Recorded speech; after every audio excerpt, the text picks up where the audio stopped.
เคล็ดลับในการเรียนภาษาล้านนานะครับหลังจากเราเรียนอักขระนะครับกะคะกะคะงะนะครับไปเรื่อยนะครับจน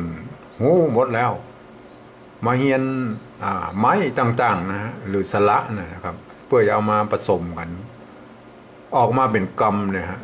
หูระบบการพันเสียงนะเขาเข้าไปเรียนเบื้องต้นนะครับที่เพิ่นสอนในเว็บเนี่ยนะใน YouTube เนี่ยทุกบททุกตอนที่ผมได้แนะนำไปเรียบร้อยนะฮะเขาเข้าใจหลักการเบื้องต้นเรียบร้อยแล้วเขาอ่านเอกสารต่างๆเรื่อยๆเขาต้องมาโจทย์นะครับเป็นพจนานุกรมส่วนตัวนะครับกะคะคะคะงะไปเรื่อยๆนะครับก็เรียงตามอักษรไปหรืออาจจะเรียงเป็นสระไปตัวก็ยิ่งดีนะครับลองมาดูเลยครับวันนี้นะโกธานะครับโกธาลองเขียนเป็นภาษาละนานะฮะ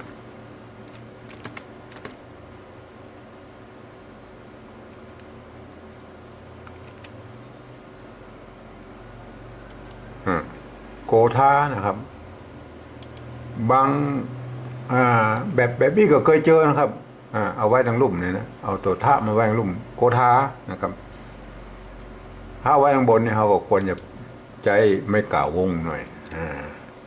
โกธานะไว้ทางบนไว้ทางลุ่มก็น่าจะใจไม่กล่าวน้อยเพราะมันจะไป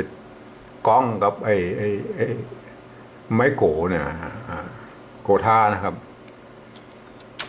สมมติว่าเขียนเป็น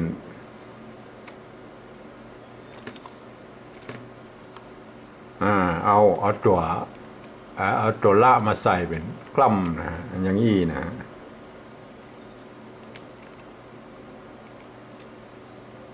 ยี่ก็ต้องอ่านว่าโคดนะฮะโคดอย่างนี้โคดยี่ก็ตรงตัวมานะแต่มีคนเขียนเป็นอย่างนี้นะครับ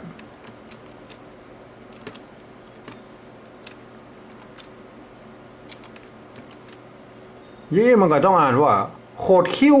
นะครับมันไม่ใช่โคดกลิ้ว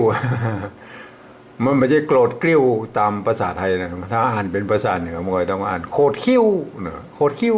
มันก็หันคนเขียนเหมือนกันนะแบบนี้นะแต่ถ้าโกรธโคดธรรมดาเนี่ยมันก็ตรงตรงกับภาษาเหนือเหมือนกันนะครับโคดนะอย่างนี้ก็อ่านโคดนะอ่านคอไข่นะฮะกรอนะกะตัวกะรอนะละหงเนี่ยอ่านขอนะโคดเกลือนะครับเกลือ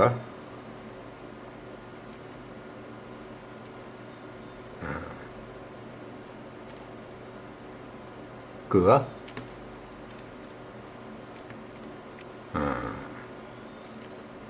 แบบนี้ก็เกลือนะครับเกลือแต่ถ้าสมมติว่าให้ใส่ละลงไปนะเพื่อไปกล้ำ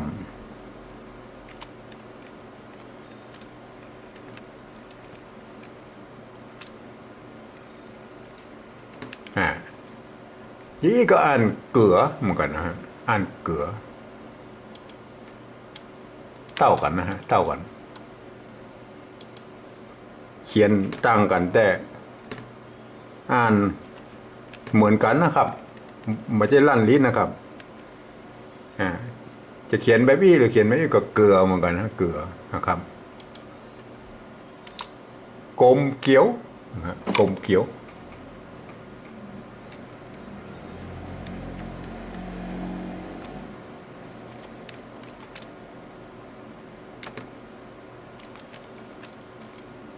กลมเกี๊ยวนะครับ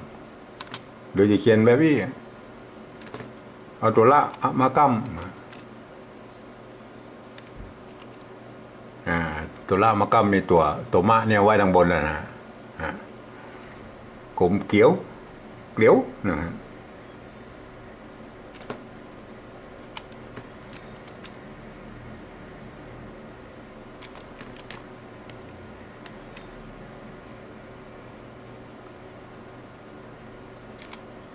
กลม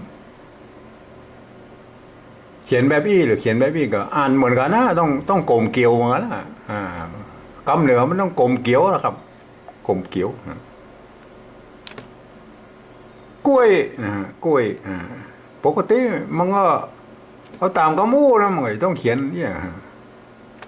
แบบนี้หันบ่อยนะฮะกล้วยตัววะอย่างลุ่มนะฮะตัวเยอะเนี่ยกล้วยนะครับกล้วยนี่ตรงตัวแล้วนะกล้วยแต่นิยมเอา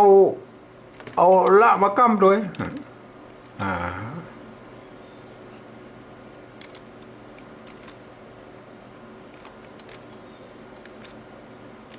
แบบนี้ก็เหมือนกันฮะเอาละมากั้มแต่ก็ต้องอ่านกล้วยเหมือนกันนะกล้วยกล้วยไต้กล้วยหวีกล้วยอย่างมันก็กล้วยเหมือนกันนะครับเรามาเขียนเป็นภาษาปริวัติแบบที่สองนะครับ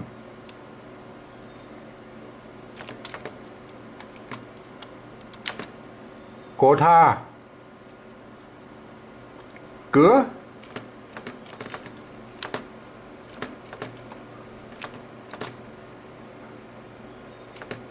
กลมเกียว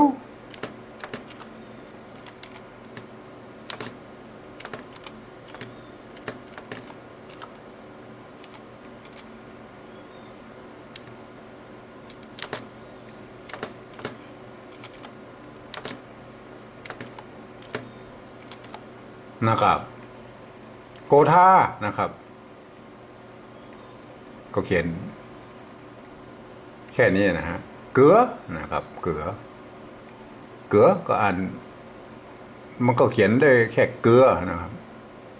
อันนี้เกลือก็อ่านเขียนเป็นเกลือเหมือนแต่อ่านสองตัวนี่อ่านเหมือนกันนะอ่านว่าเกลือเหมือนกันนะครับเกลือนะครับกลมเกี้ยวก็เหมือนกันนะกลมเกี้ยวนะกลมเกี้ยวนะมันก็ต้องอ่านไปอย่างกลมเกี้ยวนะกล้วยนะครับกล้วยจะมีละกั้มหรือบ่มีมันก็กล้วยเหมือนกันนะครับกล้วยไต้กล้วยข้าวกล้วย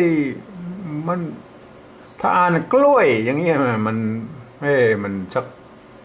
เพี้ยนไปทางไทยแล้วนะมันเหมือนนั่นนะกล้วยนะโอ้คนเหนือคนบอกโอ้เนี่ยกล้วยนะกล้วย